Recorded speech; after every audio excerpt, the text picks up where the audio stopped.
అసలు పిల్లల్లో డిప్రెషన్ ఉంటుందా? ఉంటే ఎలా ఉంటుంది? తప్పకుండా ఉంటుంది పిల్లల్లో డిప్రెషన్. వాళ్ళకి యాక్చువల్లీ పిల్లల్లో డిప్రెషన్ ఐడెంటిఫై చేయడం ఇంకా కష్టం పెద్దవాళ్ళ కంటే. ఎందుకంటే పెద్దవాళ్ళు వాళ్ళు చెప్పుకోగలరు, వాళ్ళు ఎక్స్‌ప్రెస్ చేసుకోగలరు. వాళ్ళకి చిరాకుగా ఉంటే అది కనిపిస్తుంది బయటికి, ఓకే. లేకపోతే స్ట్రెస్‌గా ఉంటే బయటికి కనిపిస్తుంది. పిల్లలు అంత తొందరగా కనిపించదు వాళ్ళలో. సో వాళ్ళతో మాట్లాడుతూ నాన్న ఏం జరిగింది, ఎలా జరిగింది, నీ రోజు ఎలా ఉండింది, లేకపోతే డ్రాయింగ్స్తో యాక్చువల్లీ సైకాలజిస్ట్ అలాంటి థెరపిస్ట్ చేసేది ఏంటంటే వాళ్ళకి డ్రా చేయమంటాము, వాళ్ళకి స్టోరీస్ చెప్తాము, ఆ స్టోరీస్ చెప్పడంలో వాళ్ళు బయటపడతారనమాట.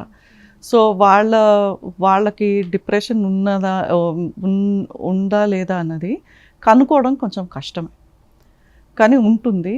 కొన్ని కేసెస్లో ఉంటుంది. అది కనుక్కోవడం చాలా ఇంపార్టెంట్. దానికి ఏదైనా పరిష్కారం చూడడం చాలా ఇంపార్టెంట్. ఓకే.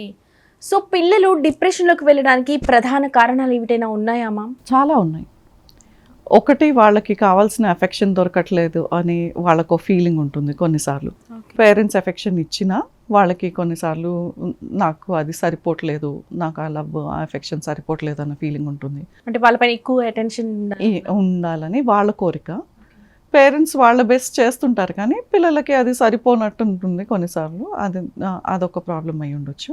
లేకపోతే సిబ్లింగ్ రైవల్రీ అంటారు. ఇప్పుడు మా అక్కని బాగా చూస్తారు మా నాన్న నాకంటే, లేకపోతే మా చెల్లెల్ని చూస్తారు, మా అమ్మ మా తమ్ముడిని చూస్తారు అన్న టైప్లో ఆ ఫీలింగ్ ఉంటుంది.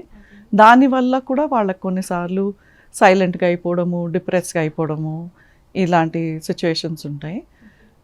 డిప్రెషన్కి డిప్రెస్డ్గా ఉండడానికి చాలా తేడా ఉంది. డిప్రెషన్ అంటే ఒక కండిషన్లా మారుతుంది. అది కాన్స్టెంట్గా డిప్రెస్డ్ ఫీలింగ్ అంటే మీకు నాకు కూడా రోజు ఏదో ఒక డిప్రెస్ ఫీలింగ్ రావచ్చు.